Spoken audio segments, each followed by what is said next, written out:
Hello, everybody, and welcome to our panel today. I'm so excited to have everyone join me here. I'm Camille. I am a actual player on various podcasts, mainly How We Roll, but I kind of appear here and there and everywhere like a bad smell, so you might have come across me in other places. I am also a voice actor, a counselor, and a drag artist. I put in my little bio, so I like to keep busy. What can I say? And Today we're discussing the topic of unconventional horror settings in RPGs. And I truly believe that with the power of imagination and a tendency to root out the terrifying like the most twisted truffle pigs, horror TTRPG creators, GMs, and players can find horror even in the most unconventional places. I mean, why limit ourselves to the conventional when horror subverts and defies convention? So that was my little written intro. um, and I've got a bunch of amazing people in the space with me today to talk about unconventional horror settings and how we may use and abuse them in different ways in our scenarios. So I'll do a little round robin of introductions. So I'll start with the person sort of nearest me on my screen, which is Michael. Please introduce yourself.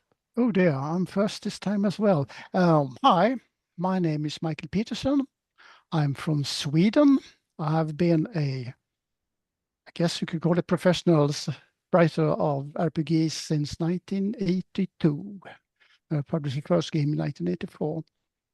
I am mostly known for being the co-author with my partner Gunilla Jönsson of Cult, the original Cult in 1991. Lately, we've been working on the campaigns for Cult Divinity Lost, Troubleshooters, Dragonbane, and writing 3 horror novels published professionally in Sweden. So that's basically me. I'm kind of old and gray, but still kicking. Still kicking. We love it. And Paul, you're next on my list. Would you like to introduce yourself? I'm Paul Wodowski. I'm going grey. I am old. I have by day the horror that I embrace is being a business analyst.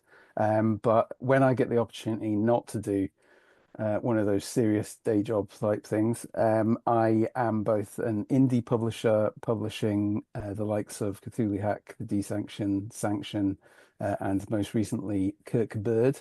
And I also freelance for various companies, including Free Leagues for Symbaroum, uh, Chaosium for Rivers of London, Pelgrane for Night's Black Agents, Mongoose for Paranoia, and the Gauntlet. I did some work on Trophy. Awesome. Thank you, Paul. Relatable. It's the day job and capitalism, the true horror. Awesome. And Kim, please introduce yourself. So lovely to have you here. All right. Hi, my name is Kim Godwin. By day, or when the sun is mostly up, usually, I am in the United States Navy. Um, but I am a professional freelancer for tabletop RPG development and writing, and I've done so for the past 5 years. I've worked with mostly Onyx Path Publishing, but I also am working with Helmgeist on a cult scenario.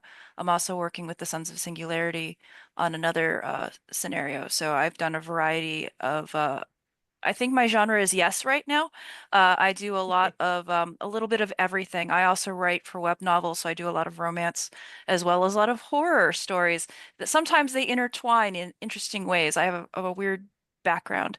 Um, I'm a forensic science criminal justice major for my undergraduate, but I'm a geographic information systems and then a master of strategic intelligence person. So I have a lot of weird um, procedural stuff and a lot of analytic stuff, in addition to all my horror writing and my TTRPG writing. So it's kind of an interesting mix. Awesome. And it might be interesting to hear how maybe some of those things interact in terms of setting use and what you bring Mm. into to your stuff. That's so cool. Awesome. And Dee, welcome to the panel today. Hi, thank you. In the interest of, earlier, I think Kim heard this, that I'm just going to keep introducing myself in different ways at every panel. So I am Danielle Lozon. I am a game designer and developer. I have worked on lots of things for Onyx Path Publishing, Curseborn, some Chronicles of Darkness stuff. I got my start on Chronicles of Darkness back in the day when it was still the New World of Darkness. And I too have a very weird smattering of not what I do. My day job is to write and develop RPGs, and also project manage for board game company, the board game company that makes Gloomhaven. And I am in charge of getting the Gloomhaven RPG ready for publication. So, but in a past life, I have a master's in animal nutrition, and I wanted to be a veterinarian, and I got accepted to vet school, but I was put on like a wait list, and I had to make a decision of what to do. And I was like, oh, I'll go get a master's. And then they accepted me, and I was like, actually, this master's thing sounds really cool, so I'm just going to go do that instead. Um, and so I worked through an entire master's degree, started a PhD program even, but life kind of happened and I had to quit the PhD program and realized that the only way to get a job in my chosen field of study was to move somewhere like, I don't know, the Dakotas and in the US. And I was there was no way I was going to move to uh, states that couldn't even, most people can't identify on a map, uh, that are also very cold. So I kind of abandoned that path and started to work in uh, a research lab doing biochemistry and um, microbiology, like hypothalamic research on the brain and nutrition related stuff, but mostly obesity research and things like that. So a lot of my experience prior to game writing was in uh, research, science, very hard sciences, lots of applied science and theoretical science, doing lots of that. So I bring a lot of that to my games writing when I write. So Awesome. Yeah, it's really impressive to hear people's different kind of experiences and skills that come in and different yeah. things that kind of inspire you and how we can twist that all into lovely little horror scenarios and different things we can bring in. That's really cool. And yeah, we also have Matthew with us today wearing the best shirt. I love the birds. I love the tropical. It's great. Occupational hazard when we keep a whole load of birds downstairs. We've got 9 in our little flock. So Oh, I love everything it. from cockatiels, budgies, green cheek conures, parrotlets, the whole range. Oh, that's the dream. I love tropical birds. Oh yeah, great little feathers. It's not a house without a cockatiel. Yeah, So yeah, Matthew, would you like to oh, say yes, a I'm, little I'm more about yourself as well? that's it. Yeah, I'm Matt Sanderson. I'm a freelance writer again for TTRPGs. Primarily anything that has the machinations of the great old ones involved. So anything that has the word Cthulhu in the title. So the Call of Cthulhu, I've worked on Trail of Cthulhu as well, but also worked on Cult Divinity Lost, also Vampire the Masquerade for their 20th anniversary edition they put out.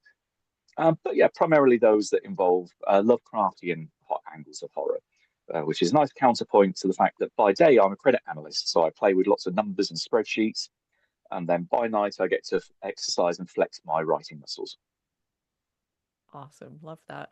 Yeah, thank you for the introductions, everyone. I think I feel like the baby in the room. I've not had a lot of experience, but I'm just like, I get to hear from all these very experienced people with interesting things. Excellent. This is the job of a host. I love it. So we've had a few sort of pre-agreed questions that we've discussed a little bit beforehand. So I might launch into one of those to kind of kick off the discussion about unconventional settings. And I thought, let's sort of start definitionally in a way, I guess, in terms of what we're talking about here. What makes a setting unconventional for horror? So, what defines something as unconventional for horror? And is it just that other creators haven't been using a particular setting? Is there anything else to it that might make it unconventional? What are your thoughts on this? And anyone, feel free to jump in as you like. For horror as a yeah. Sorry. Do you want me to go or you want to go? Yeah, no, you go. So for horror as a genre, everything's been touched. Like we get into like weird places, like especially if you start talking about like for different age groups. Because like I was thinking about it and it's like, well, when we start talking about things for children is like it goes to even stranger places. So pretty much everything has been touched as far as horror as a genre because we all told spooky stories on the playground and then we come up with weird ideas. So those sorts of things are not abnormal, but when we start getting into what's we market and sell to the TTRPG community, it becomes a little bit more restrained uh, because we want to sell stuff. But you have things like kids on like what is it? Tales from the Loop, where you have more like Stranger Things sort of horror. Yeah. And then you start getting in, so it when people think of horror, they usually think of Call of Cthulhu. They usually think of vampires and werewolves and all those spooky things. And then there isn't as much sci-fi horror outside of like Aliens or Sloan Industries. Um, but I think it's becoming more popular. Um, but we don't see as much like outside of JRPGs, like stuff involving schools Hmm. in at least the Western setting. So I think for that, that's a little bit more convention, and we're not really seeing so much, or we're seeing more liminal horror come out, but I'm not so much things like interacting with the online space. I think that's a little bit more unconventional now than it used to be. I've certainly seen kind of that little rise in horror films of more kind of like online. I mean, we've had some tech horror today with Zoom, so we had it already on the brain of, Hmm.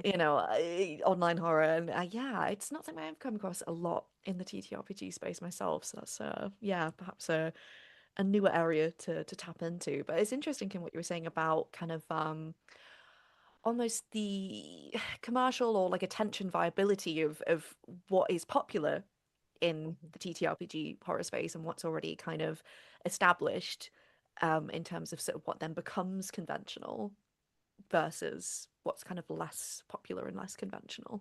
Yeah. It feels like, I mean, this is uh, in our introductions there was some reference to age, and it feels like there's a challenge with generational perspective in terms of Mm. what is a traditional horror, or I think in reference to what's just been said, finding a common point of perspective means that you have to go to, I guess, things that have been, shall I say, overworked, overdone, because everyone notionally is aware of Dracula or Frankenstein, and less so maybe Cthulhu. But I mean, clearly Cthulhu within role playing. I'm sure if I go to, you know, Bob random person in the street, he's more likely to have heard of Dracula than Cthulhu. But you know, from a commercial point of view, traditional and conventional horror are those. It's either Dracula or it's a cabin in the woods type affair, where you know those tropes, those very so overworked potentially, that you know you can have an enjoyable challenge trying to find something new, but at the same time, age-wise, I guess I'm going to suggest that we will each have different perspectives due to what we have been exposed to, over the course of time.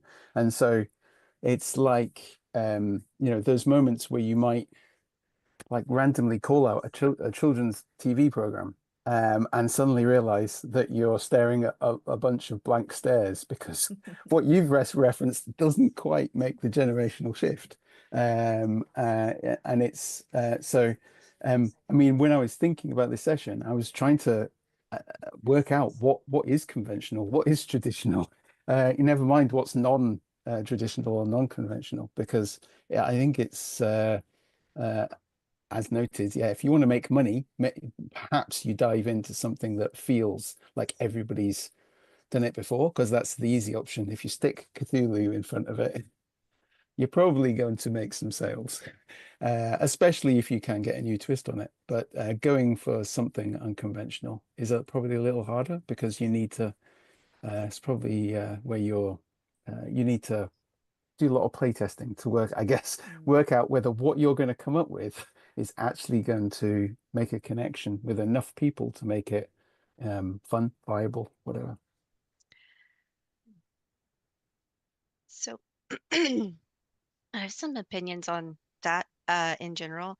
So I think there is some pretty standard, like, what do you think about, you know, ghost stories, right? Everybody, generationally, we can all accept that everybody has a ghost story. Everybody kind of knows what ghosts are, has a firm belief of ghosts or disbelief of ghosts, or, you know, things like that. Also, aliens are a little less things.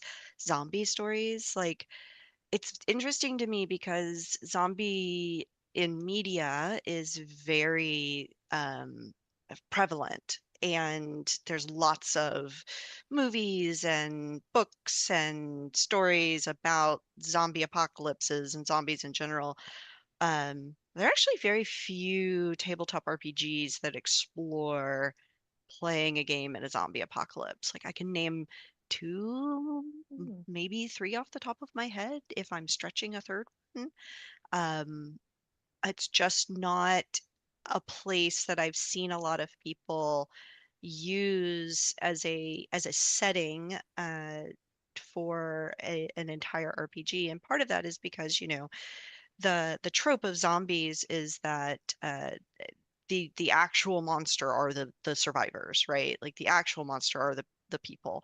And the zombies are kind of a stand-in for uh, some hubristic thing that people have done in general, and then a device to make people horrible to each other. So turning that on its head and making the zombie situation, um, you know, the fear actually about, like, what is going to get you in the middle of the night kind of thing. Um, there's some interesting aspects of what is traditional and what is not traditional. But I think it all comes from, when I think about what is not traditional, instead I think of what is unexpected. So, if you're describing a cabin, if you describe it as dilapidated, abandoned, uh, covered in moss, covered in trees, covered in whatever, you don't, people are going to expect some kind of horror element to attach itself. But if you describe a cabin at a Girl Scout camp and it's, brightly painted and filled with Girl Scouts who are going about their camp days, there's that is more unexpected to have an element of horror attached to it, unless we're talking like slasher horror, where, okay, well, there's going to be a lone killer who's going to start picking these campers off, or things like that.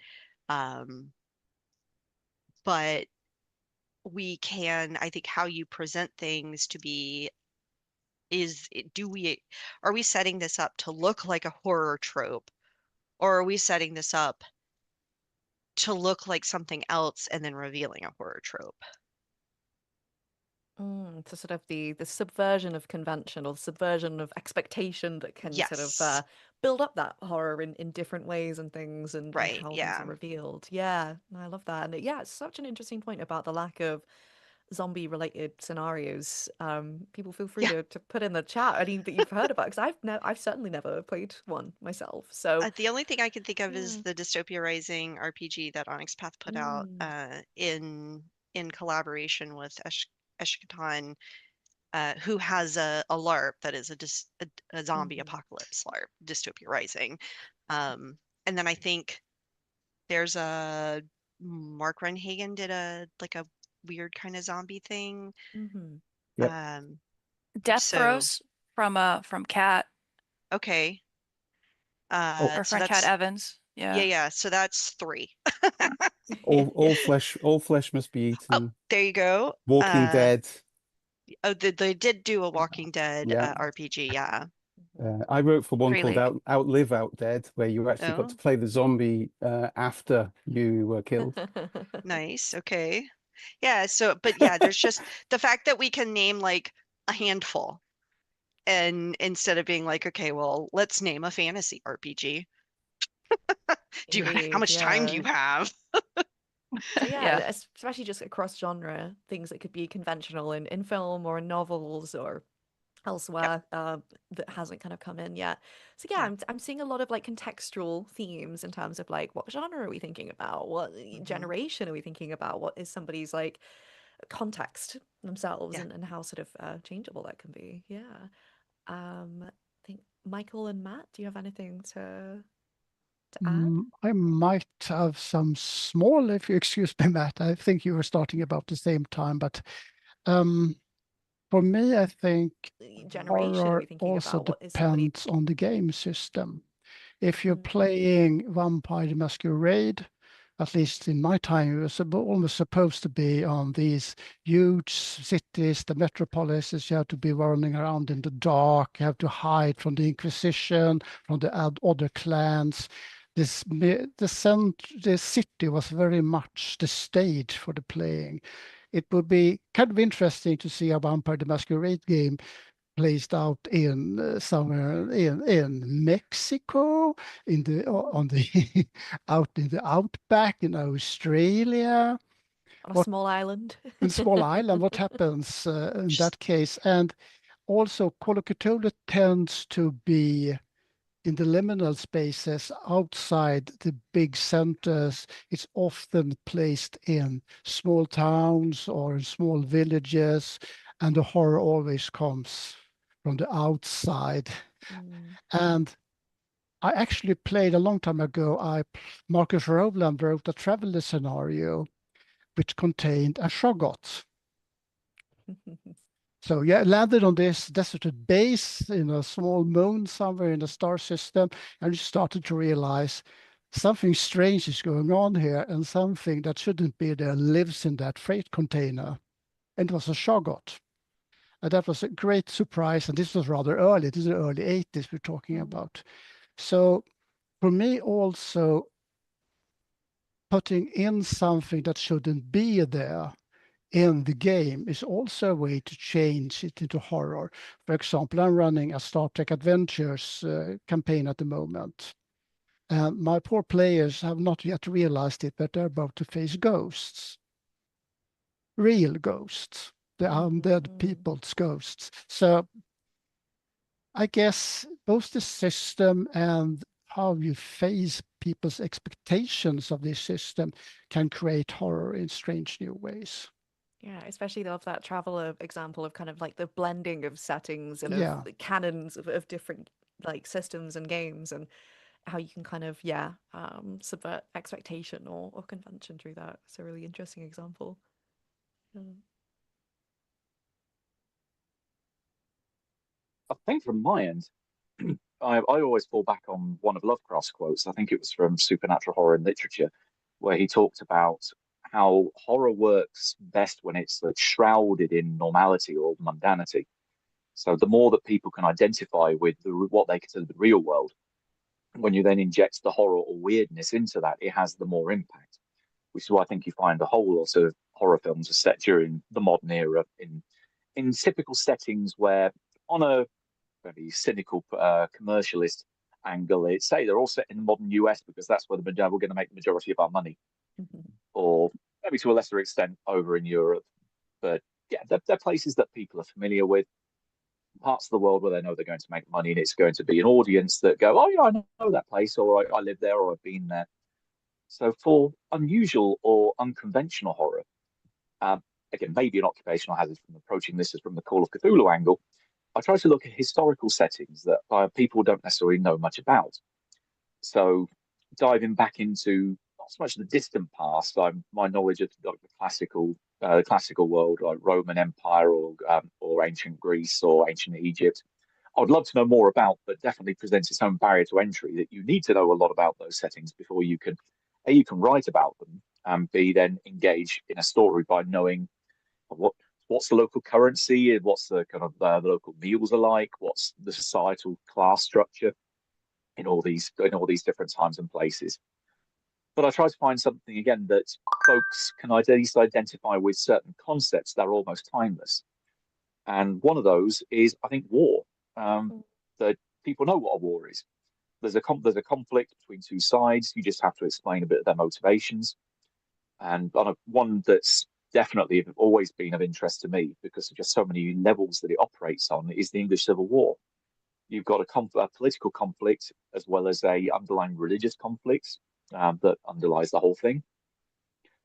And it's got so much variation that you can use there that with only a little bit of peppering and a little bit of pre-game information, you can prime your players to know what's going on in this context. You don't require a massive info dump for them to suddenly be on board. So something that's got at least connections into a modern setting or modern world that people understand, I think those work best as accessible, but still unusual or unconventional settings. I really, yeah, as a player, I kind of get that point of like, oh, but how do I actually access this and how would I even approach this? And, wanting to build a character in that setting. So having something that someone can hang their hat on to be like, okay, yeah, I know this, even if I don't know this. So we can go in from there. Yeah. So how to make the unconventional accessible, I think is a really interesting point. Yeah. We recently played a campaign in Cohorts Cthulhu, which is set in ancient Rome. It's also a rather interesting, strange new world, and also playing the Cthulhu mythos, placing it in Rome. So we both have a city for Call of Cthulhu, and we have a new time in the Roman Empire. We played this during basically just before Caligula started up his campaign and started taking actually over the country. So we actually met Caligula, we helped Caligula coming to power. And in this background, we also have the Cthulhu mythos with dreamlands. We had the different creatures, the cults. So if you want to see a horror game set in Rome, you can always look at Cohorts Cthulhu, which actually is this. So there are several different games actually set in Rome. I think it's Invictus Cthulhu as well, sets this in Rome. And you have Cthulhu Dark Ages, which places Cthulhu in the Dark Ages. Yeah, of course, yeah. So it's yeah. We have options. Yes, we have options. Definitely. As you mentioned about doing crossovers. Oh no, I was just saying it's also a great excuse to just learn more about different areas of history as well. Yeah, Matt, please after you. Yeah, as you mentioned about crossover material, thinking of having like ghosts in Star Trek, which God help you if you're Beverly Crusher, your character's going to be taken up for a while with that one. Oh But no. you also, that was no as various real people ghost. have mentioned, that was no real not ghost. Something just masquerading as. No. Yeah, I think as various people have mentioned, the Chronicles of Darkness games, Vampire the Requiem did their Requiem for Rome. So if you wanted to add another curveball crossball there, you could have the Cthulhu mythos and vampires running around there. Hell yeah. I mean, why wouldn't you want that? That sounds great. Awesome. I'll move us on to another question. Someone mentioned the word mundane. So I was like, ooh, alarm bells, because Dee, you kind of mentioned mundanity as a potential topic for us to look at. So my question is, how do you find horror in the mundane? And further to that, what's the appeal of finding horror in the mundane in our sort of RPG scenarios? Oh, Dee, you're muted. Mute. I did mute myself. Thank you. Forget about that. Yeah, since I brought up the concept of the mundane, I will. So I really like the idea of taking something that is an ordinary, mundane activity or object and turning it on its head and turning it into a horror idea. And one of the the ways that I like seeing that and doing that is existential horror. The kind of revelation that the thing that you're doing, the thing that seems normal, mundane, uninteresting, just I'm taking my dog for a walk, I do it every single day. It's routine, but then there is something unexpected or just unnerving happening. I think the ability to take something, an ordinary object or a routine activity, and turn it into I'm trapped in this loop of doing this mundane activity over and over and over again. Every time it ends, it starts over again. Or I have the existential horror of realizing that I have been, you know, there is no other, there is no end to this, or there is It starts over again. something, this is meaningless. The isolation of feeling like you're the only one who saw something absolutely bonkers or strange or horrific, and everybody else around you is just passing by as though nothing weird is happening. There's all sorts of ways to take a normal everyday activity and then turn it into something just, oh no, now I'm afraid to get in the shower because I just had this experience, a game experience where the shower became the point of a horror story, and it seems so normal, but now I'm afraid of it. I think Yeah. I think those are kind of fun ways to find unconventional horror. And just using horror for that perspective shift Hmm. as Another well. way to Yeah. do this is, I think, is to change some small things. Hmm. Change things around the player characters. Suddenly they realize, wait a minute, there wasn't any warehouse in this address yesterday. Where did it come from? Or Hmm. even more cruel, the player characters are children. Suddenly they realize our parents aren't our parents. There's something else. Hmm. What's going on? And you can also change small things around them, moving things about in the apartments when they're not there, or even when they are there, changing where the doors lead. Suddenly the door in your apartment is supposed to lead to your bathroom, leads to your sleeping area, and the bathroom is gone. Or people around you doesn't know you anymore. Your best friend just say, I don't know you, go away. Who are you?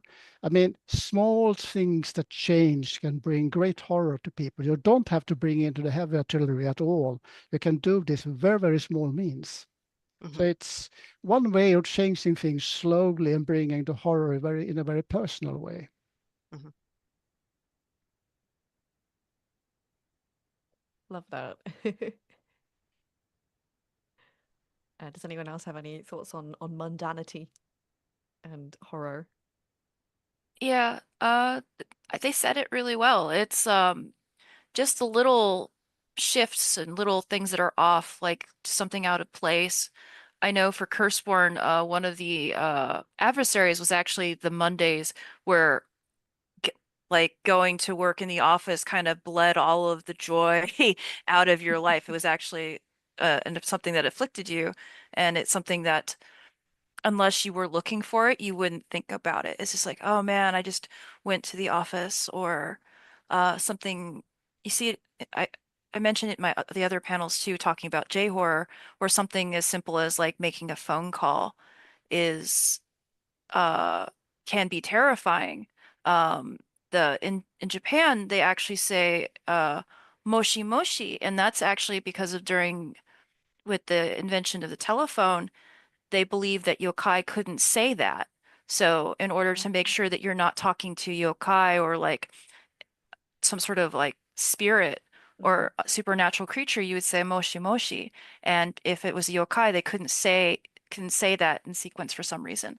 So that was like an actual like cultural thing to protect yourself from the supernatural. So that's I something that's had no super idea that that was the Same. origin of That's that phone So interesting. because I know it's just a phone greeting and not Mhm. a different, I Yeah. had no idea. That's amazing. I love that. But it's something so mundane, or like that, that fear of technology where it's like who's on the other end when like the telephone lines go through the graveyards. And that's just receiving a phone call is just something so simple. And it's like s- so it's like that fear of technology. It's something new, something mundane. You know, what happens when the little thing on you receive a package and it's a stuffed animal, and then all of a sudden the stuffed animal starts moving around.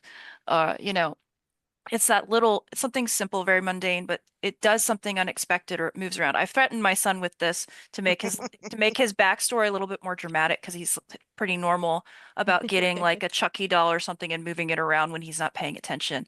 Uh, I haven't done that to him. He hasn't been traumatized, but I just thought that would be kind of like a fun gag. But Like how you talk about your son's backstory. he doesn't have a tragic backstory. He's just a normal kid, We're not mean to him. He has a pretty You chill. you got to get on that, Kim. He's 18. It's too late. He just got to make stuff up at this point. But No, it's just normal things like right now, like my webcam has auto tracking on it, so it'll auto refocus if I move around or something happens. Now I also have motion sensors in my closet because I have a shelf there. So if the light turns on, it's something super mundane, or if my camera refocuses over here where the door is, it's going to be concerning. But it could happen. But it's something that's like normal. It's a normal thing that's technology. But if it happens unexpectedly, it's like, oh shit. puts the What's fear in going you. on? Yeah. What's moving in my closet that's turning the light on? Or why is my camera refocusing? Is it Hello, ghosts? spirits. Maybe. Is it Or ghosts? why is the dog sitting in the corner growling slowly at one Cats. What are the specific Staring at cats the place? looking wall. at? Yeah. Why is it Yeah. chirping? Yeah. It's so It's interesting the that evil like monkey that lives in there. of course, of course. It's so interesting that technology kind of keeps coming up as a theme. And we did have a comment from Link the Vampire in the audience saying that they remember someone during this con mentioned how internet catfishing horror seems to be the new home invasion horror. So again, with those kind of like technological updates and trends and changes in what we kind of can update our horror with and how we can kind of use new technology in sort of in terms of having unconventional settings, I think Yeah, I was is definitely in that panel, and I can't remember if it was the panel I was on with you, Kim, or the one I was on with Matthew, where we It talked was about yeah, catfishing. it was Matthew. Okay, yeah. It just, yeah, it's social media as an avenue for horror is so fertile. I say that over and over again. It is a place where we all turn to, we all look for connection, and having a horror element come from something that we are so immersed in that it is a, like baked into our lives now. Even folks who did not grow up with this have some social media presence, have some presence or understanding of these kind of internet things. And for, I'm not going to speak for Michael, but I assume that you even have, some very like I started in, I started making games in the 80s and there was none of this internet stuff. And now there's all of this internet stuff and you either adapt or die kind of, as a game maker. So there's an inherent horror in having to learn things new, having to learn new things. Change is often scary.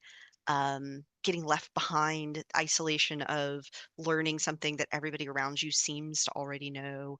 Um, I think that those kind of stories, technology is just, it's new enough that there's so much that we haven't explored yet. There's some movies and media that started exploring technology as horror, but it's been moving and changing so fast that it's very ripe for kind of baked into our lives, and yet there's so much horror elements that could spring from it.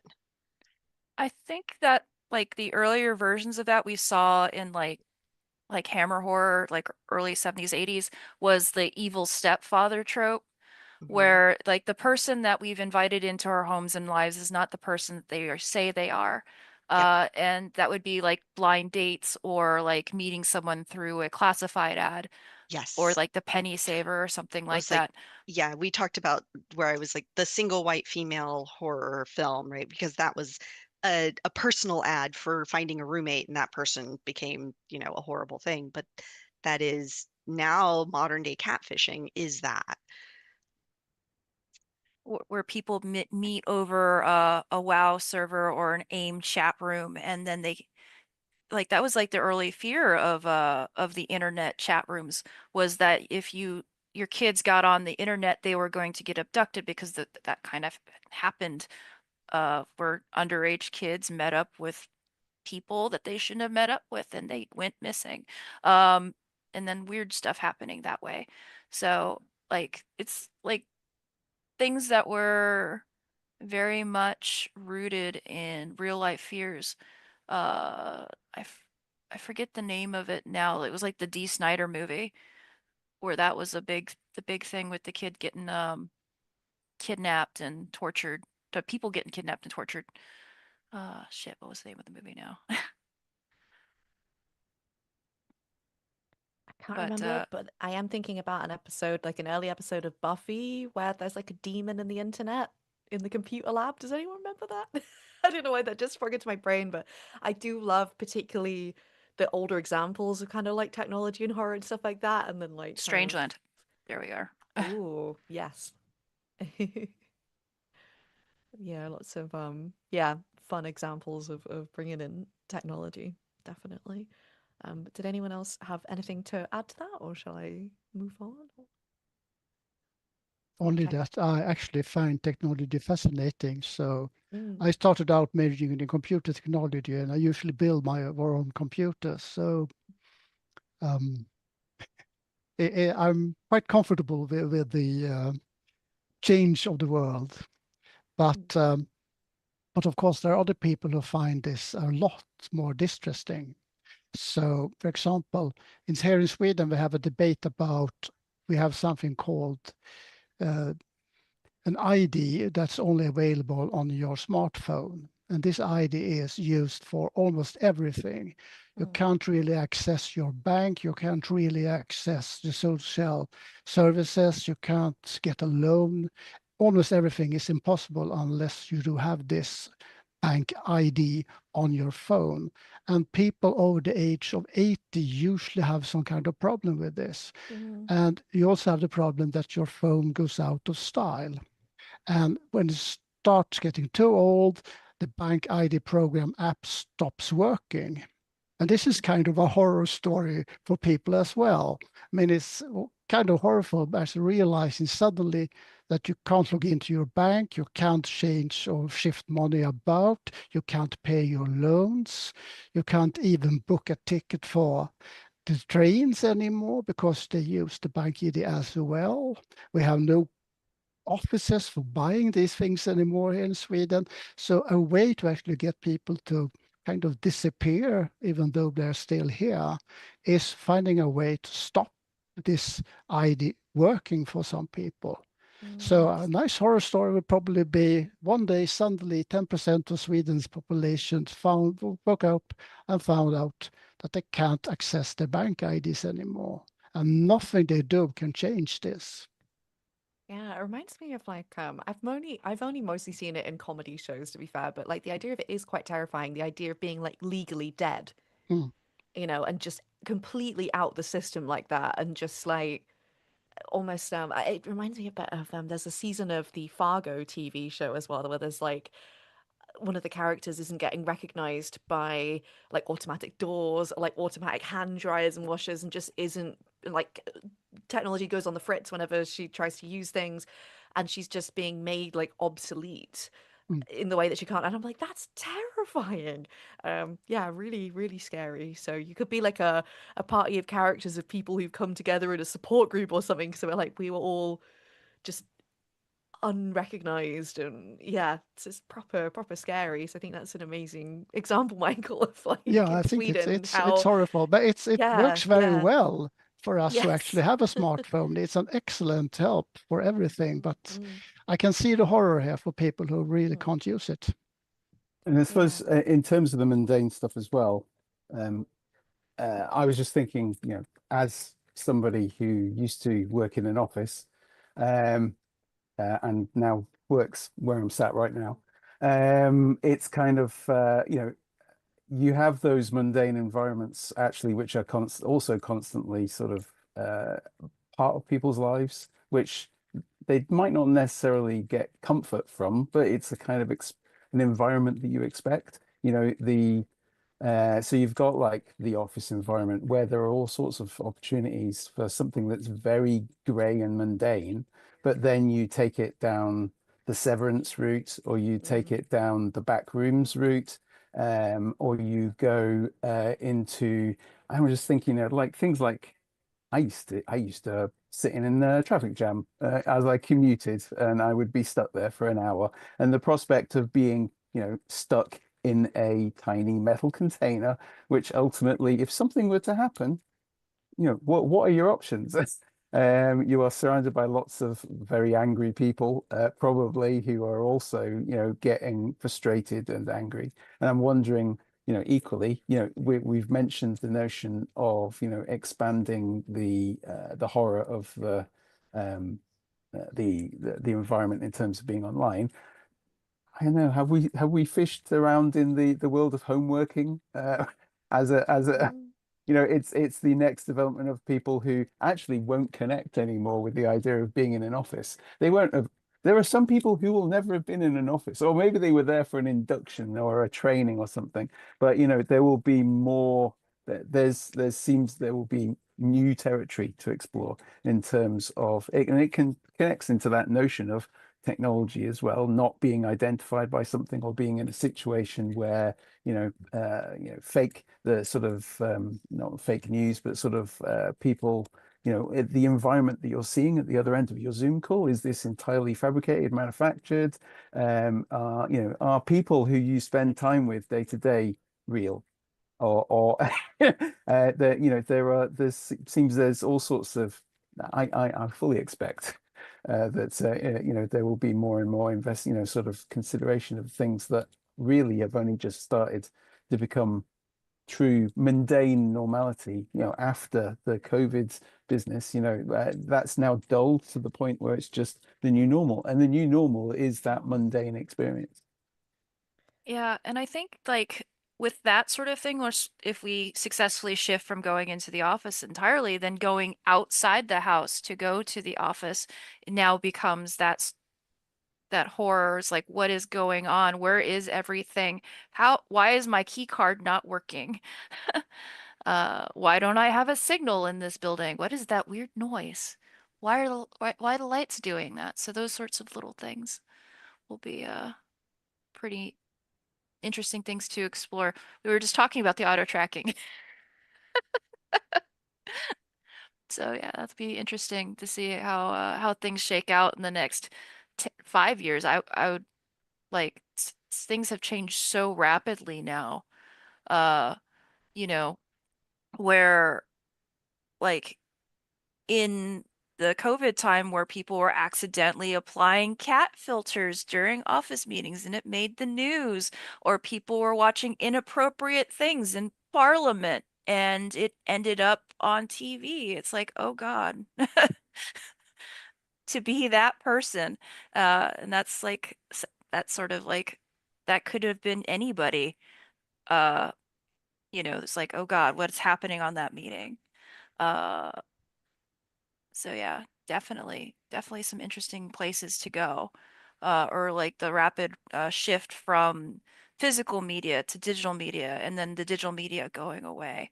I know there's a couple of the VHS horror anthology series has been exploring analog tapes in the realm of DVDs and going to different genres and doing those sorts of things. Where, like, I know with my sailors and talking to them, when I start talking about Betamax, they're like, "What the hell is that?" Or start talking about Laserdisc or A-Track. It's like, what's that? So yeah, it's a Yeah. very interesting place to be. That actually, just as a small tangent, I did write not long ago an adventure that included a reference to a typewriter and had to put a sidebar in just in case, because So it's retro just now to have a yeah, ex typewriter. exactly. But I mean, what you're saying, and with the Yeah. tracking thing, I am immediately now thinking of all the possibilities. It's the tracking suddenly to see somebody doing something violent, or a they live type situation where the person off camera actually has forgotten that they might be followed by the camera sort of focusing in on them, and they've changed oddly, and yeah, it's but yeah, it is. We're back to the mundane from 20 or 30 or 40 or 50 years ago. Yeah, like cassettes and stuff like that, or loading screens. But yeah, Awesome. Someone mentioned about the horrors of home working. I read a book a few years ago called Several People Are Typing, like a short novel by Calvin Kasulke, and it's about a man who's working from home and his consciousness accidentally uploads into his work's Slack space. And it's fascinating, really weird. Yeah, and so there's some stuff out there about just how fucking weird, particularly around sort of the kind of the onset of the pandemic, how strange it was to adapt to all of that and all the new stuff it was bringing in for people, and also kind of, I guess, yeah, in terms of quite traumatic circumstances for everything changing as well. Like, I think there's maybe a lot of horror and things that we could be processing and exploring through that as well, for sure. So Oh my God, yeah. interesting. I like the concept of several people are typing because Mm. just the like that in itself strikes like a little bit of horror where it's like somebody says something in like a Discord or Slack or something, and then you get the real time, like so and so is typing, another person is typing, and then several people are typing, and it's kind of like, Like, oh oh no, no, what is what's about to happening? happen? Ah, So yeah, the fear is real. Yeah, yeah. I'll move on to another question. Um, as we're talking about unconventional settings, um, I'd love it if everyone could give a couple of examples of settings that you think aren't receiving a lot of attention, particularly for horror TTRPG scenarios. Basically, pitch us which settings do you think deserve more love in the horror RPG space? Well, last night we talked about how there just isn't a lot of fantasy horror, um, as a genre of, you know, and not just fantasy horror in the sense of like D&D, but horror, but like we are in a fantastical, like there are, dragons and unicorns and magic and you know, it is fantastical fairies, things like that, but then there is some kind of horror associated with that that is what is going on. So I like I I'm literally as we're talking noodling a a secret project that since this is, I don't think this person will see it, but I'm not going to speak on it, but it is literally taking a beloved Christmas story that is fantastical and turning it kind of into a horror game. Horror is So always a fun combo. yeah. Awesome. Yeah, it's interesting to me how you have to kind of, particularly in a more fantasy or sci-fi space, you're almost sort of setting up the conventions of Paul, I'm loving your cat, by the way. It's so great. Um, just setting up what is conventional within that scenario and then subverting or breaking the convention, like Yeah, within the there's a kind of lot the of work. logic of it. Right. So There's a lot of work to define the logic and then define mm, what's horrific about it that yeah. makes that it's probably why there isn't a whole lot of it. But it sounds like it would be very rewarding, though, I Yeah, think. I think so. Yeah, yeah. Well, I'll come back probably to the ordinary sci-fi horror. There's not enough sci-fi horror in the world, I believe. I agree. I There's been agree. some. I mean, for example, there were a Star Wars novel which actually contained stormtrooper zombies, Ooh. which was kind of interesting. And they were real zombies. They were the undead. So that works, but it's not really that much. And I think it could be a very interesting subject and a very interesting field to actually have horror, because you can always put it either enough just for people to realize, wait, there's something strange going on here, like the ghosts.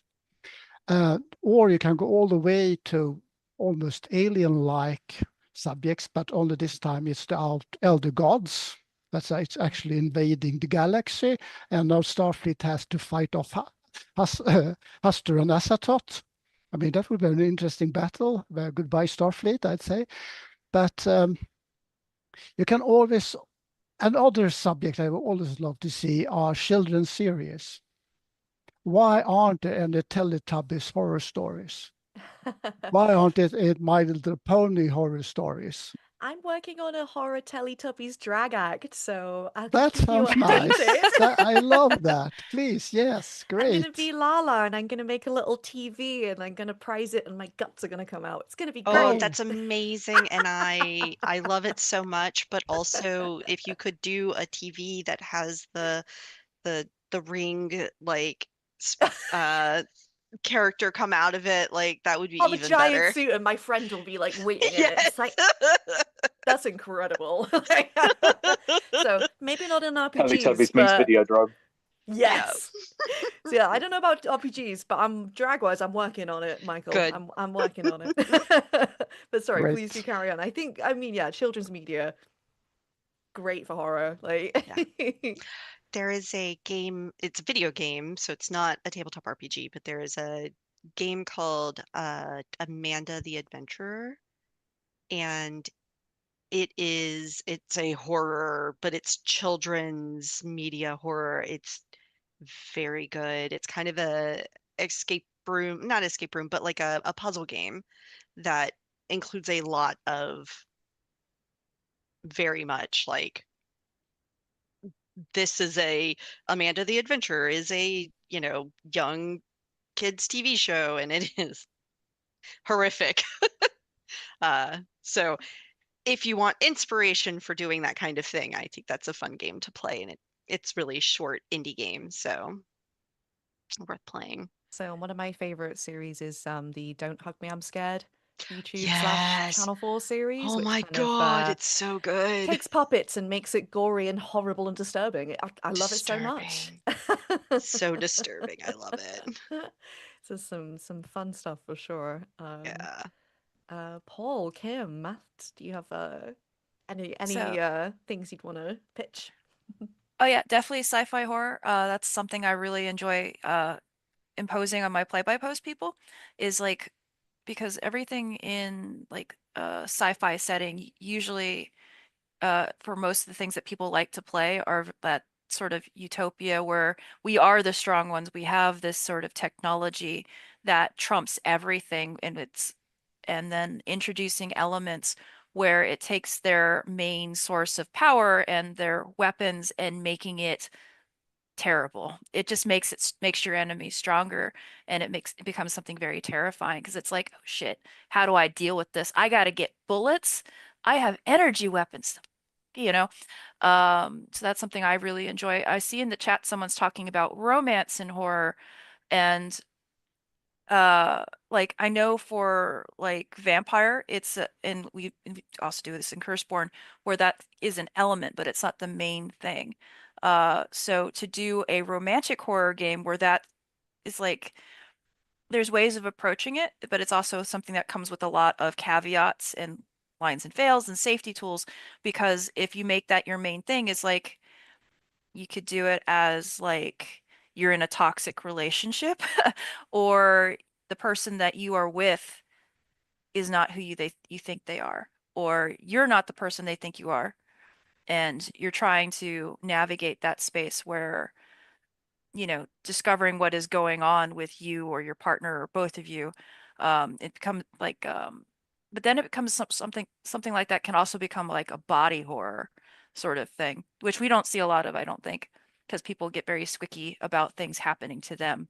I know that for one, like for World Below, one of the original things was, hey, maybe this the world below is mutating you and changing your body to adapt to the scenario, and then it's like, oh my God, what is becoming of me? And we stepped away from that because like a lot of people don't necessarily like the body horror, and I love it. I would like to see more of it. Too, actually. I think because I'm in a lot of Scott Dorward games. I always assume that this body horror is just a thing that's a lot of places, but yeah, so maybe I'm a bit skewed on that. But yeah, I love it. I think it's great. Um, yeah, Paul and Matt, do you have any pitches that you'd like to make for I particular mean, settings? I normally accidentally do things anyway. So like when I was writing for Simbrum, which is a sort of fantasy game which is more politically inclined, I pitched effectively a zombie invasion, which was impacting on a distant exploration outpost, but they weren't strictly zombies. There's some weird background material in Simbrum that relates to an otherworldly place, and in this case, this was leaking through. And some of the my weirdest experience with writing an adventure was when I got editorial feedback from somebody on their team who said, "Does this person think they're Lovecraft?" Because apparently I'd dribbled so much vaguely Lovecraftian stuff into the edge of a Simbrum adventure that I had my wrist slapped to say, "Could you rein it back a bit?" I kind of like, weirdly enough, it is taking things that I worked on paranoia, and I quite like the idea of pushing paranoia into a more horrible space. So I do have a setting that I've started called Lost in the Fold, which is like a combination between the mundanity of this enclosed environment where people aren't really aware that they are within a closed community, and not even aware they're necessarily somewhere unusual, but with a kind of backrooms-esque, there is this environment behind the walls which you haven't really given a thought to. So you get very mundane adventures of, we'll go fix a pipe somewhere, and it rapidly leads into a rather more surreal and horrific environment, which begins to make people question what they're in. And I definitely completely randomly started watching Marvel Zombies the other night on Disney, and yeah, I would really like to do something with that. Yeah, yeah. So I Because think the it's that yeah blending, isn't it? Yeah. yeah having this situation where you've got people with super, and I guess in a weird and wonderful way, maybe The Boys and stuff already has approached the gross out sort of horror of having superheroes who have powers that are vile and stuff. But something about Marvel Zombies, for example, has these sort of more, well, upstanding superheroes are suddenly faced with this world where they are no longer the primary overbearing force, that their powers aren't enough to save them. And that kind of trips up people's that sort of trope of these superpowered individuals, and makes it, adds this horror level that even they aren't enough to overcome the horde. And we did actually get an audience question in on sort of like blending genres and different kind of systems, but which I might move on to next. But Matt, did you want to add anything to our series of pitches for a kind of what unconventional setting do you think deserves more love? Yeah, I think one that I quite like, and it's certainly one of my favorite games. In fact, a couple of my favorite games scratch this itch, but I wish there were more out there. The first one being like mythological horror, or maybe folk tied into folklore horror. So the likes of Basin in particular, I'm thinking of, very much draws its inspiration from these creatures of folklore, but maybe spinning that rather than just doing a basic with the serial numbers filed off, maybe twisting it into something a little bit more historical, even more so than the 19th century Sweden. Thinking of the roots of mythology. So going back to, again, mythologies of the ancient world, other cultures, there's so much that you can draw upon there, from real, he says in inverted commas, real world material, that I think that's just hideously underutilized. I think there's such a fertile ground for stuff. And tie that in, when you go far enough back, you start looking at mythology, then blurs into religion. So real world history that then spawns mythologies that turn into religions. It's like one of the hypothesized historical origins of the story of Noah being that it was the flood, the flood that he was escaping was the melting of the ice sheets that then turned into the formation of the Black Sea. So all these cultures that existed down there now are completely submerged. And then what things might still be down there, what's left of those remnants of cultures that might then bleed forth into the modern day, which, again, if you look at coming at it from a historical stroke religious angle, you could get one of my other favorite games, Heaven and Earth, which again, criminally underused. No one talks about that game apart from me now. But yeah, those would be the ones that I would tend to advocate more. And feeding back to our previous question, also nice historical settings. No tech that can mess up your day, because tech hates me. They like dice. I must have done something in a previous life that must have angered the polyhedral dice, and something that angers anything with a microchip, because my Luddite field is just all pervasive and just messes up all tech around. You could see it as something very powerful, though, to just walk into a room and do like tech. Done. I wish I could have it as a positive benefit, but I know. Yeah, indeed. Yeah. No, thank you for that. I definitely, as someone who's not a massive history buff but always open to learning more, I just think it's such a great opportunity, isn't it? Just to kind of embroil yourself in a particular slice of time or a particular place. I agree, Matt. Yeah, I agree absolutely that supernatural horror and history absolutely go together. Because yeah, it is, and even now as I'm reading around the subject matter, it's weird how things just throw themselves at you. They're just aside comments. Academics have this tendency on focusing on things and they say things as complete asides, and I have a little notebook which has all those asides in them, the little things, like one the other day reading that somebody who effectively at one point would become a courtier of Queen Elizabeth was put in the Tower of London and was forced to, he was effectively he owed Queen Mary 30 tons of lead, which to why did Queen Mary give this man 30 tons of lead? What was he promising? Why 30 tons? I mean, but just completely random comments. This man was thrown into the tower. And yeah, why? What was going on there? And it's both weirdly mundane but bizarre at the same time. 30 pounds of lead. That's a good scenario 30 title. tons, though. 30 tons. Tons of lead. No, tons. Not. Yes. No, that's what got That's a me. lot. And funnily enough, I read it first, and I think I read 3 tons, and then I went back and thought, no, that says 30 tons. Tons of lead. What do you? I am making a lead-lined room for experimentation. There's no other reason to have that much lead. It's the inflation from what was 30 coins of silver, but Yeah, over time the weights increased and the metals devalued too. Yeah. Maybe. It's like, geez. It's like that's a lot of lead. A lot of lead. That's some radiation shielding right there. So I believe we've got about 20 minutes left of our panel now. So if people do want to ask questions from the audience in the chat, I think I'll get a couple put through here if we do get them coming through.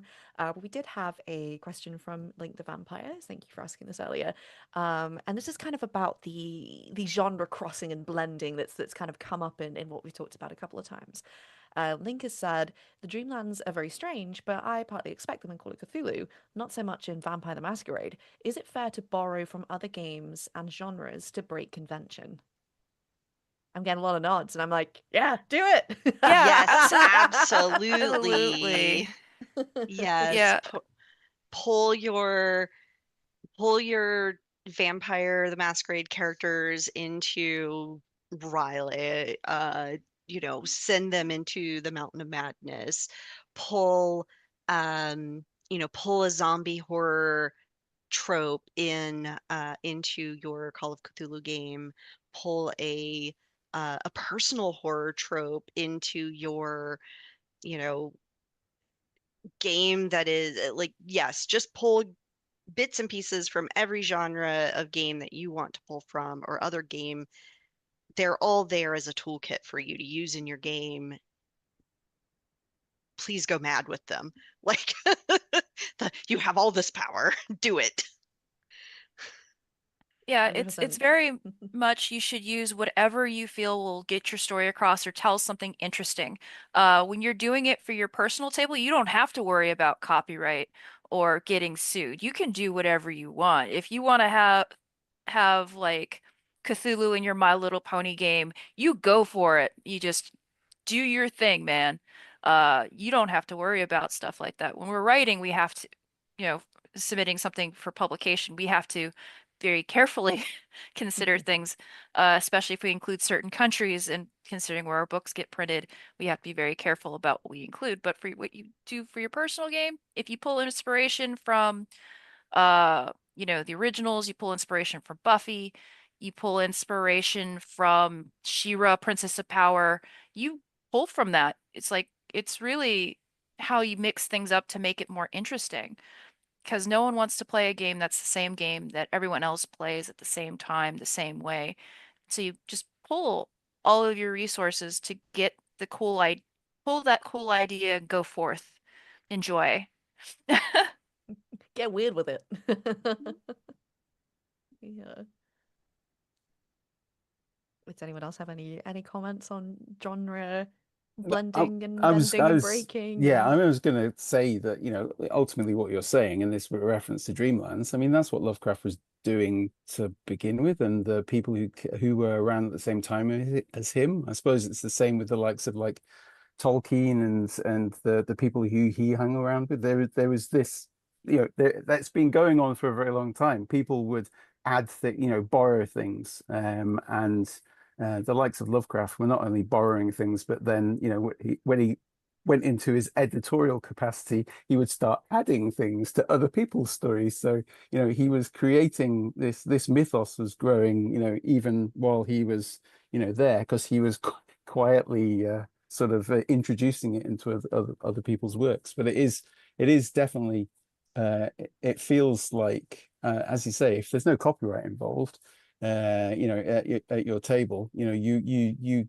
go for it because we have all these things that people are familiar with, and so it feels like, again, it's the notion of taking something as like a children's TV program or something that's really first and foremost in people's minds and turning it into something horrific. Uh, you know, uh, while at the same time probably being aware that it probably needs to be something that's not necessarily right now. The trouble with something being really topical is maybe it will be more triggering because it's happening now and you're going to potentially trip over things. So maybe we'll wait a few years before we got our Trump-based horror, or something like that, because in the moment maybe it will be too much to drop on people. so yeah, like for There example, if we've still is got one. someone from the English Civil War still kicking about, that's his whole own horror problem. Yeah. Yeah, there is a cult scenario which is like Rocket's Red Glare where it's Trump. That is a Mm. thing. Oh I well. think Jax wrote that. Ooh, sounds juicy. I want in. Oh yeah, it was a few years ago that during first administration that she wrote Yep. that. Yep. There's also, I think, a tongue-in-cheek reference in one of the last Cthulhu for Presidents releases, which was The King in Orange. Well, that term "king" definitely has taken on a Oh whole new God. angle now, hasn't it? Yup, that's Oh yeah. has it aged badly or perfectly? I can't decide. Little column A, little column B. Yeah, bit of both. Yeah. Yeah. Thinking of kind of that blending of or drawing inspiration from other places, yeah, Mhm. wholeheartedly for your own game, go ahead and do it. But maybe with a little hint of some advice you can get from that sage lawyer, counselor, groundskeeper Willie from the Treehouse of Horror episode of The Simpsons, where he said, "Don't you mean Shining? Oh, it's Shining. Don't you want to get sued?" But yeah, just be careful that you maybe file most of the serial numbers off, but just enough to leave hints about where you brought these moments of inspiration from, and then you can have or those of you that get the Easter eggs or those little references, you can get a sly smile out of people. Yeah, And just do take realize, stock. sorry. No, there is definitely lag, like I said about technology hating me and me hating it. Go ahead. No, I was saying that quite a lot of things that Lovecraft wrote and other authors at the same time wrote are now in the public. You can use them. There are some specific items that are trademarked or copyrighted by Chaosium and other companies, but it's quite easy to find out what on Chaosium's website. You can easily find what you're not allowed to use and what you're allowed to use.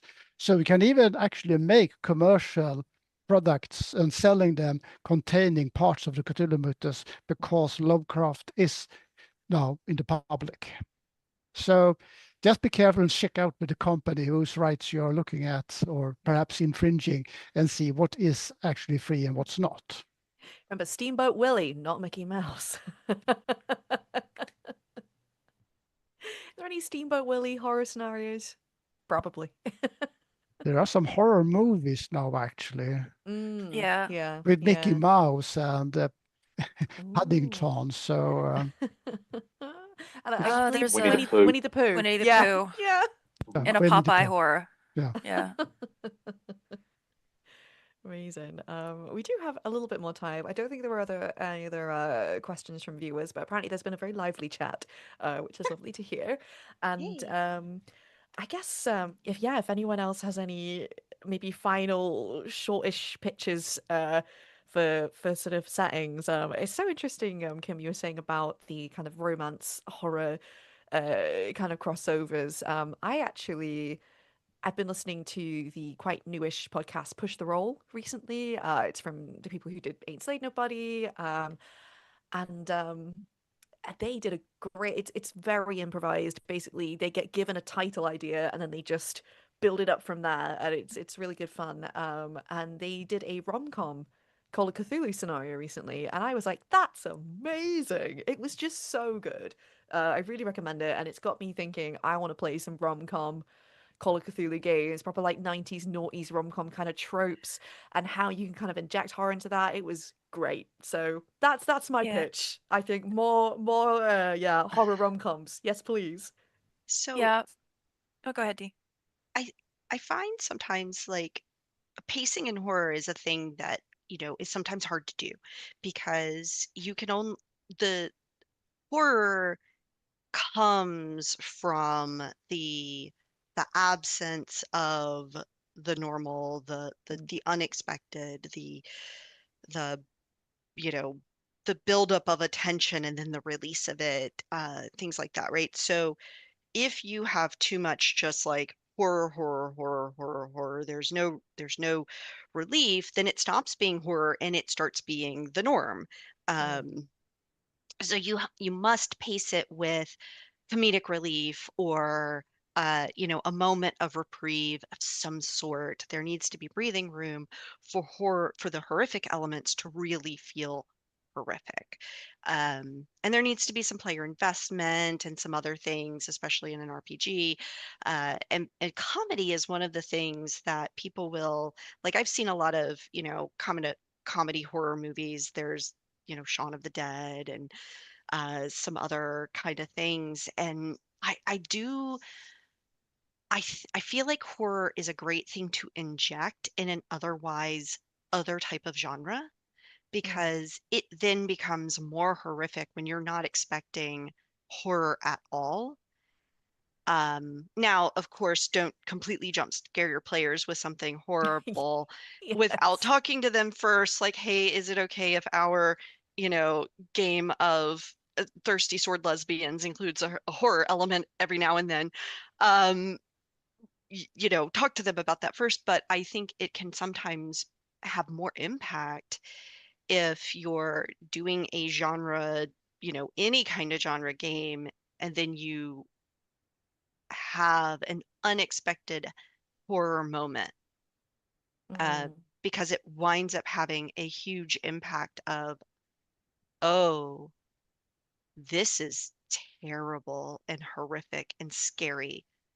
Now back to our normal schedule programming, which As is if not it any of those never things. happened. Right. And then, there's moments of unease and filtered with comedy. And I always like comedy and horror kind of go together really well, in my opinion. Just because the change from tears to laughter or screams to laughter is just very organic. Mm. Some people react differently to fear and differently to stress, and a very common coping mechanism for stress is to just start cracking jokes. Um, I, and I wouldn't so, know anything about that myself. right? Yeah. Yeah, and our entire generation of meme culture would have Yes. nothing to say on that matter. Uh, so I think having an RPG that is on its surface comedy, but is actually a horror game, or on its surface horror, but drops these just very ridiculous comedic elements, is something that there's very few games that really hit on it. I think Paranoia is, ultimately a comedy game that you can inject horror into. There are they came from games that are they came from Beyond the Grave, which is ultimately a comedy game about horror movies. So there's a couple of also it came from the Late Late Show, uh, which is kind of a precursor to the They Came From games. Mhm. All of those kind of games, but there aren't a lot of those kind of games. And so seeing a game that actively wants you to incorporate ridiculous elements into otherwise horrifying situations, I think people find a lot of connection to those things, because it does kind of reward them for being silly while also keeping up this, no, actually, the situation you're in is pretty terrifying. Sometimes if you don't laugh, you cry, Yep, right? exactly. Uh, mm, I'll maybe take one more suggestion before we do just leave a little bit of time for some outros and some plugging of wonderful things that people are working on. If anyone had one, if not, we can we can move on to the plugging I and the was, I was wonderful going to make things. Go for it, Matt. I was going to. There was one thing that flashed up on my screen, which I believe was a comment in the chat that there was about the concept. Oh, you've lost your phone. It's horrific. Mm. I was actually going to recommend a short story that got turned into a film, which was kind of an inspiration of flipping that trope in reverse of when someone has found a lost phone. So if you haven't come across a Nathan Ballagud collection called The Atlas of Hell, which was originally published as the collection Wounds, and then subsequently filmed as this story in that collection called The Visible Filth, became the Netflix film Wounds. Uh, Revolves around a very mundane setting. It's a bar in New Orleans where just an ordinary guy who's working this menial job there finds after a bar fight someone has dropped a phone, and then he picks it up thinking, oh, I'll be able to give it back to them when they next turn up at the bar, and just casually unlocks the thing, and horror ensues when he sees what's on that thing. So yeah, definitely recommend that if you haven't come across it. Very intriguing. Yeah, oh, that's great. I think yeah, I've got a few minutes left now, so maybe we do some outros. And yeah, thank you so much everyone for this amazing panel. I feel like I have so many ideas and things to think about and media to go away and take a look at as well. Yeah, thank you so much. I'll do the rounds in reverse order for outros, and yeah, feel free to just say a little about yourself and anything you're working on, anywhere people can find you and interact with your stuff. Matt, after you. Yeah, you can find me over at the Good Friends of Jackson Elias, either on Discord or over on our website, blasphemoustomes.com. I suppose the most immediate thing on my desk to clear now is getting the next issue of our fanzine, the Blasphemous Tome, out to folks, which will have a couple of Call of Cthulhu scenarios in there from me and the aforementioned Scott Dorward. So I imagine because it's got his name on it, the body horror will definitely inject Oh, itself into that indeed. at some way, at some form. Yeah, it's the ending of Amazing. why it's gonna have it with a Dorward scenario. I was thinking earlier, Matt, it's like, oh, it's like we have a podcast in law in Scott. And I was like, what a horrible way of thinking about it. So I thought I'd just put that out there. And Dee, please tell us about things that you're working on and cool stuff happening. Cool. I am, you can find all of my work mostly on Drive-Through RPG. You can find links to that on my website, daniellozon.com. Also, you can find Curseborn, which just came out on PDF and POD, is #1 on Drive-Through RPG right now, and you can pick up a copy. If you follow a link through my website, you will throw me a couple of coins when you make a purchase. There's an affiliate link there, so or I'm sure Kim has an affiliate link on her website. So if you want to follow her affiliate link and toss her a couple of coins, anything you purchase when you follow an affiliate link, it doesn't have to be the thing that was linked to. Any purchase you make gives the affiliate just like a 1%, I think, kickback from the purchase. It's just a way for Drive-Through RPG to thank folks for sending traffic their way. So if you're going to purchase anyway, follow an affiliate link, and you can find one, I'm sure, from Kim or for myself, or probably any of these lovely people who create have affiliate links lying about. It's just a thing I always tell people: if you're going to go buy a thing anyway on Drive-Through RPG, find somebody's affiliate link and toss them a couple of coins, essentially.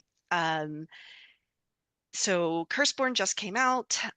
There's also some other stuff coming out soon that I don't know when, but At the Gates should be coming out soonish.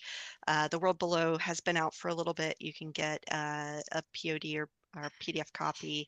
The Curseborn Player's Guide just finished up its Kickstarter. You can go. I think you can go pledge on the Pledge Manager for it. Or if not, it will be up soon. And then also the Gloomhaven RPG should be available for purchase in the next little bit, sometime in the next couple of months, hopefully. But if you have not if you are interested in Gloomhaven at all, which some people are and some people aren't, it's dark fantasy game, but it's very mission based and strategic role play. So it's more on the you can absolutely turn into horror, but it's absolutely on the side of fighting things that are horrific.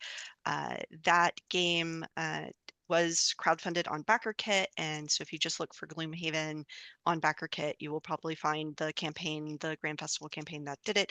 You can still late pledge for it, and we should be hopefully releasing a PDF version of it. That is still a work in progress soon to backers. So if you get in on that, you may get a copy of the PDF sooner rather than later. So those are my things. Awesome. Thank you, Dee. Kim, where can we find you and what have you been working on? All right, so you can find me on my website, kimberlygodwin.com or studioahnh.com with all of those links to most of what I've worked on. You can also find my stuff on Drive-Through RPG and Drive-Through Fiction. If you search Kim Godwin, you'll find all of my things. We recently released the Accursed Tales anthology, where we focus, which is actually like a lot of the stories that we wrote for the Curseborn anthology are actually romance horror stories. It was just kind of like a weird consensus we all went to. So if you want to take a look at that, I wrote the story Guilty by Design, where we explore that sort of space. I also have been working on this web comic Touching the Abyss since 2004, and you can buy copies of that on Amazon, Google Books. You can also find that on Drive-Through Comics.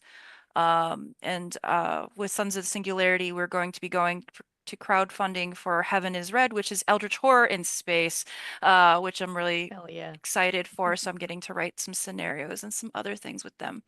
And then, of course, At the Gates, I was the developer for the Jumpstart, A Damon's Bargain. Hopefully, we'll see that soon. And there's a bunch of other stuff that just came out. Of course, Curseborn was my like, hey, cool, I have a professional horror credit now. Hooray! After so long. But that's it for me. Amazing. Thanks, Kim. And Paul, where can we find you and what have you been up to lately? So you can find me, Paul Podolsky, on Blue Sky. You can find justcrunch.com is probably the hub for various links leading to various other places, because I'm not going to go through my websites because they will get mentioned elsewhere. Just Crunch is also on Drive Through RPG and Itch. I am working on the Desanction, a new edition of that, which kickstarted earlier this year. I'm also working on Corkboard or Kirkebird, which is my Nordic noir investigation game based on the Merkabore system, which both of which should be out next year, but are on late pledging now. And probably Kirkbird is still creating a ruckus in the Swedish gaming community for the fact that I even wrote it or want to write it, and it wasn't a Swedish person. And I think professionally, my next thing is probably Underground Overground for the Rivers of London, which should be out next year from Chaosium in print. I saw a copy of it at Dragon Meet, and it looks marvelous. And that's definitely a game where I inject a wee bit of horror into the Rivers of London universe when I get the opportunity. So please, yes, and yeah, affiliate links. If you go to Blue Sky, the very first post which I have pinned is a bunch of affiliate links for Desanction, because it has an open license and some wonderful people have been writing material for it. So that's all good. Awesome. Thanks so much, Paul. And last but not least, Michael, I'm going to be thinking about the Swedish ID system and the horror of it for a while now, I think. So thank you for Well, that. actually, it's a great thing, but it could be horrifying if you lose your phone. Yes. Yes. It's all perspective, right? Yeah, it's all Yeah. perspectives. Well, Michael, what are you working on? And yeah, where can we hear more from you? well, you can find me and Gunilla on Facebook, actually. That's Gunilla Jonsson and Michael Peterson. But bear in mind that we really haven't had time to update this for a long, long time. So we hopefully get to be a bit better there. Most recently published items are in Swedish. So we have a source book over the city of Lund, which is called Sweden's Arkham, which has been very well received, but Ooh. though in Swedish. Yeah. Yes, you got it there. Great, Oh, great. cool. I That I looks tend to try and go gorgeous. through it with Google Lens so I can understand what I'm reading. But yes, Yeah. been on my pal Great. to read for a little while. Good to see. Good to see. We are also at the moment, we have just sent to the publisher a Dragonbane campaign for Lone Wolf World, which will be published next year or the year thereafter. It's a rather huge campaign set in very different parts of the world. We're also working on a huge campaign and source book over Berlin for Cult Divinity Lost. This will be a Nice. huge project. We are just working hard on it now. We're also simultaneously working on a Paris source book with a small campaign for troubleshooters. So, and we're also working on an undisclosable film project, which will probably never work out, but you never know. You never know. Awesome. That's great. Yeah, thank you so much, everyone. I'll just do a little outro for me. I've been Camille from How We Roll. It's been, yeah, really great to hear everybody's ideas and thoughts on this panel. If anyone wants to keep up with what I'm doing, usually what what actual plays I'm appearing in and where, I am on Blue Sky. I am at Cami Brew, so CAMI and then brew like a cup of tea. Um, and yeah, on there, I've got like a kind of one of those link amalgamators of like all the various things I've appeared in, and we'll just occasionally update. Yeah, and yeah, I'm mostly in How We Roll, and we have a really lovely friendly Discord. If anyone wants to come and chat to us lot in there, and yeah, all sorts going on. So yeah, those are the main things for me. Oh, and seeing as I mentioned drag stuff, if anyone is interested in weird drag, horror drag, that kind of stuff, I'm very much just in the UK, mostly Sheffield, which is where I'm based. But you know, I am called Freddie Finn. So that's Freddie Finn drag, like FREDDIEFINN drag, on Instagram. So yeah, hopefully at some point next year there'll be some weird Teletubby drag pictures up there at some point, because that's what I'm working on at the moment. So there you go. Awesome. Yeah, so that's me. And I also wanted to say a massive thank you to Ryan, from Illusion HorrorCon, who's been like on the back end of things, doing all of the just yeah the back end stuff for us, which has been amazing. And yeah, thank you to Illusion HorrorCon for inviting us all onto this really awesome panel and putting together this gorgeous convention. You know, I think there's a hell of a lot of work going into it behind the scenes. So just wanted to say a huge thank you. And I hope that yeah, everybody's been having a really good weekend and a nice time at the con. But yeah, I think that's everything from us. If we want to all just say our goodbyes. Right. Bye Bye. everyone. Bye bye. Goodbye. Bye.